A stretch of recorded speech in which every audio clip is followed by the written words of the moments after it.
Vinland Saga, animé par Wit Studio, puis ensuite le studio récemment populaire MAPPA, est une œuvre dans laquelle le héros principal, Thorfinn, perd tragiquement son père lors d'un événement qui le dépasse. Par la suite, il doit vivre auprès de ce qu'il déteste le plus, car responsable de la mort de son père, et il grandira et s'animera par une soif de vengeance bouillonnante et surtout aveuglante. En grandissant, il apprendra à se battre en voulant tuer la personne qui a tué son père, mais il se rendra compte plus tard que son ennemi n'en était pas un. Ouais, c'est un résumé un petit peu foireux, mais en vrai, c'est pour te montrer les similitudes entre SNK et Vinland Saga. Et elles sont quand même présentes, hein. C'est deux histoires bien différentes, mais on y ressent quand même une ambiance similaire. Bonjour à tous, on se retrouve aujourd'hui dans une discussion, review, analyse, réaction Afterlife, même un peu trop after, ou plutôt before saison 2, franglais magnifique. Voilà, aujourd'hui on va discuter, c'est même plus qu'une review, on va discuter donc de Vinland Saga et des thèmes qui y sont développés. Et comme j'en parlais donc ici par rapport à l'attaque des titans et Vinland Saga, il y a deux thèmes dans ces œuvres qui sont développés qu'on va tenter ici donc d'exploiter, sans aller évidemment trop loin cette fois-ci. Donc c'est évidemment donc le thème de l'esclavage et le thème de la haine, même si parfois les deux thèmes se chevauchent un petit peu pour ne former qu'un. Alors on a l'esclavage au sens littéral, mais aussi dans le sens d'être esclave de ses envies, donc de ses sentiments, et donc évidemment aussi de sa haine. Et ce que j'adore vraiment, c'est que donc les deux types d'esclavage sont extrêmement bien mariés dans le scénario de Vinland Saga. Le premier, donc celui qu'on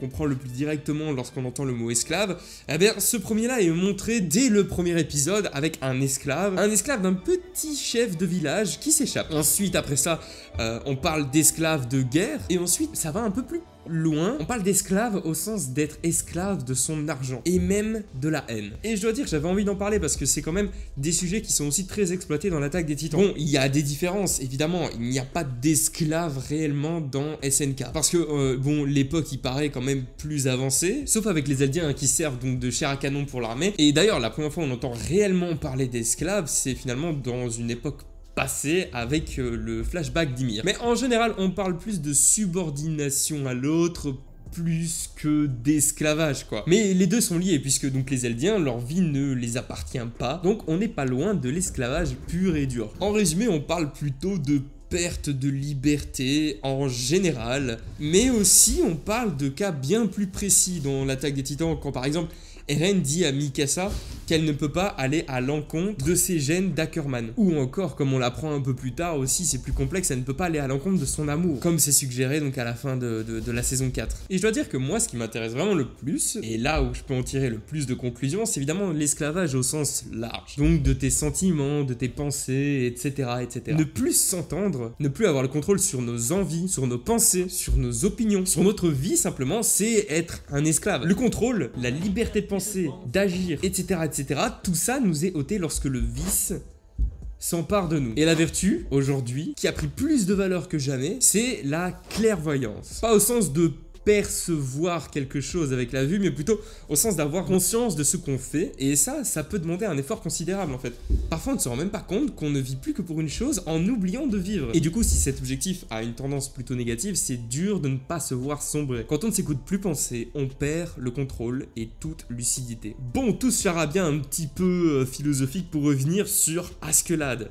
Il le dit lui-même, il n'y a pas grand-chose de différent entre la femme esclave et son oncle. Lui-même, au final, est esclave de l'argent. D'ailleurs, comme beaucoup aujourd'hui, au final. Hein. Bon, nous sommes esclaves de l'argent et il faut se battre pour garder notre lucidité. Mais le problème, c'est que plus on manque d'argent, moins on est lucide. Parce qu'on a faim, on a la dalle, on n'est pas maître de nos propres désirs. On n'en a pas conscience, vu que on manque d'argent. En fait, je dis aujourd'hui plus qu'avant, mais au final, c'est de tout temps. Et le seul moment où on n'est plus esclave de l'argent, c'est quand on n'en a plus besoin. Du coup, bon, pour arriver à ça, il faut quand même plus que de l'aisance financière. Perso, j'ai jamais été le genre de personne qui cherche désespérément un sens à sa vie.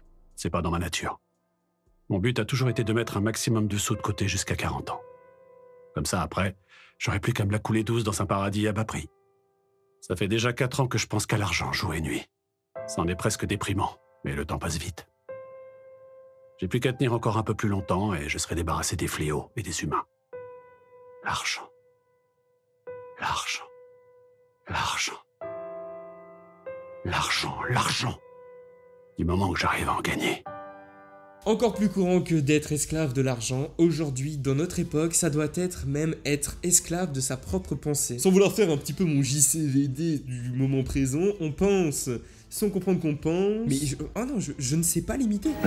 On pense en fait sans comprendre qu'on pense. Du coup, ça devient dur d'avoir le contrôle sur nos propres pensées. Et le pire dans tout ça, c'est qu'elles-mêmes sont constamment influencées par ce qu'on ingurgite tout le temps. Alors que, en vrai, la réalité, c'est que nos pensées, ce ne sont pas nous. Elles ne sont donc que le reflet de nos peurs, notre passé, notre futur, etc., etc. Ce qui nous fait simplement cogiter. Alors encore loin de moi l'envie de jouer le JCVD complotiste, il faut aussi rajouter que nos pensées, à l'heure d'aujourd'hui, elles sont embrasées, même guidées simplement en fait, par les médias, les réseaux sociaux, etc., etc. Et donc nos peurs également. Et il faut te dire, petit conseil, tes pensées, pour arriver à les maîtriser, regarde-les de loin. Imagine que tu regardes un animé, un peu chiant, un peu dur même, mais fais l'effort. Fais l'effort et dis-toi que cet épisode, ce film qui tourne dans ta tête, ce n'est pas toi. Ces pensées ne sont pas toi. Et tu vas me dire, mais comment ne pas s'identifier à une voix qui est dans ma tête, qui a la même voix que moi et qui est moi? Ah, c'est compliqué. Ouais, c'est compliqué. Bah en fait, juste, c'est pas toi en fait, c'est pas toi. Alors soit tu la mets de côté, soit bon, t'y arrives pas parce que t'es pris par la colère, l'anxiété, etc.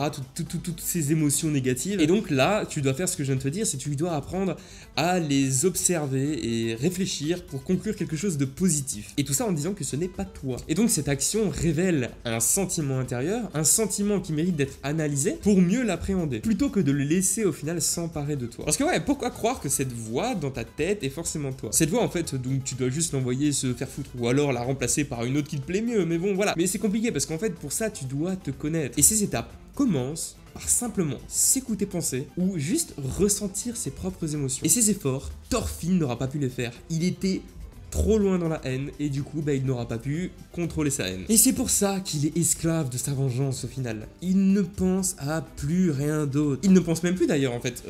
Pour lui, le calme n'existe plus. Il est devenu comme un objet avec une trajectoire simple et prévisible. Un objet qui servira d'outil à la guerre. Et je trouve d'ailleurs que le meilleur moment pour imager ça, c'est justement son duel avec Askeladd. Askeladd sait exactement ce que Thorfinn veut. Et du coup, c'est facile de l'avoir en sachant en avance ce qu'il pense. Puisqu'Askeladd a bien compris ce dont Thorfinn avait besoin. Il suffit d'utiliser la haine de Thorfinn à son avantage. Et c'est ça qui démontre que Thorfinn au final est devenu indirectement l'esclave d'Askeladd, puisque en fait Askeladd a le contrôle total sur lui. Eren, lui, n'est pas réellement si différent. Alors, il a perdu sa mère devant ses yeux, au même titre que Thorfinn a perdu lui, donc son père devant ses yeux. Et il aura la haine sur les titans, tandis que Thorfinn aura lui la haine sur Askeladd. La force d'Eren servira donc d'outil pour l'armée, comme Thorfinn donc pour l'armée d'Askeladd. Sauf qu'ici, en fait, la grosse différence, c'est que Eren se bat face à un ennemi commun. Un ennemi qui n'est pas le seul à haïr. Et en plus de ça, heureusement pour lui, il sera accompagné. Accompagné d'amis, complètement encadré aussi par l'armée. Et aussi, mais en fait, tout le monde se bat contre ce que lui est. L'ennemi donc de Eren et Thorfinn est complètement différent. Par contre, l'esclavage reste le même. La vengeance ou encore la haine. Et là je me pose une petite question que j'adore, c'est les questions éducation. Grandir avec haine, est-ce si néfaste? Alors oui et non. Enfin, plutôt non. Enfin, revenons un petit peu sur les bases. Qui a dit que la haine c'était mauvais? Qui? Et la haine en vrai c'est... pas très grave. Moi-même, des fois, je suis aussi un haineux. Et surtout, je connais quelqu'un dans mon entourage proche qui est vraiment très haineux. Et il faut dire, en tout cas, que réellement, ça peut sortir du pétrin. Mais vraiment, montrer les dents quand quelque chose t'énerve réellement, parfois, c'est plus utile que de belles petites paroles gentilles et polies. On va pas se mentir. Et puis bon, la violence, parfois, c'est un signe de communication assez simple et efficace. Bon, on ne discute pas avec la haine, en fait. Soit on l'affronte, soit on l'écoute. Bon, évidemment, je vous parle pas de la violence au point de tabasser la personne avec qui vous parlez pour vous faire comprendre. C'est pas ça la haine. Allez, c'est pas grave en vrai. Ayez la haine.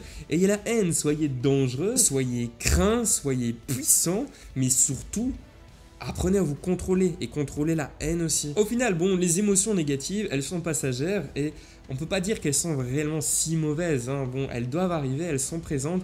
L'important, c'est ce que tu vas en faire. Comment est-ce que tu vas t'en servir pour pouvoir exploser, pour pouvoir battre des records. Si tu l'extériorises correctement dans un but sain, vas-y, t'as la haine, pars faire des tractions, pars faire des pompes, dépasse le monde entier si tu veux, du moment que ton objectif final, il est correct, vas-y. Mais le plus dur dans cette histoire, c'est finalement de savoir si ton objectif est animé par la haine ou s'il est sain. Donc tout ce que je viens de dire, évidemment, est à nuancer, c'est juste pour un petit peu réfléchir à ce sujet-là. C'est sûr que la haine doit être passagère, mais utilisez-la correctement, à bon escient. Sinon, en vrai, la haine incontrôlée, dans beaucoup de cas, ça donne ça.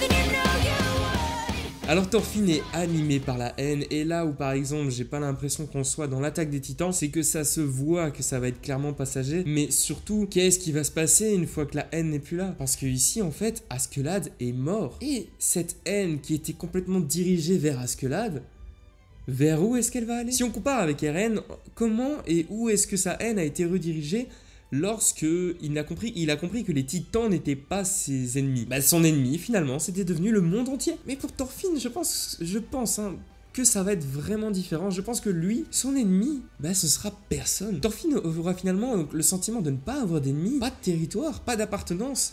Plus de vengeance, rien. J'imagine qu'il va être pris un petit peu entre ces deux liens. Donc le premier, c'est avec sa petite enfance auprès de son père en tant que paysan. Et là, donc il ne lui reste plus que sa mère et sa sœur. Et le deuxième, donc, c'est le reste de sa vie au final avec Askeladd en tant que guerrier. Et dans ce cas, en fait, il ne lui reste plus que son oncle et le roi. Et on peut vraiment se demander ce qui va se passer, et je suis pas le seul à se demander ce qui va se passer. Aujourd'hui, j'ai décidé de faire intervenir donc mon assistante. La haine de Thorfinn, justement, maintenant, vers où est-ce qu'elle va se diriger? Peut-être vers le prince, qui est devenu roi maintenant, vu que c'est à cause de lui, entre guillemets, qu'il est mort, tu vois. Ouais. Et je pense que par la suite, il va apprendre que c'est Floki qui a payé Askeladd pour buter son daron. Et je pense qu'il va vouloir se venger.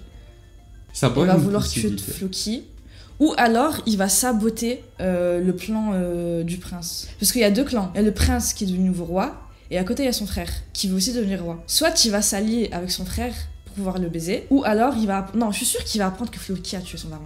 Je suis sûre qu'il va l'apprendre à un moment. Obligé, il va l'apprendre. Mais moi j'ai l'impression que la saison 1 est axée sur la vengeance, et la saison 2, ça va...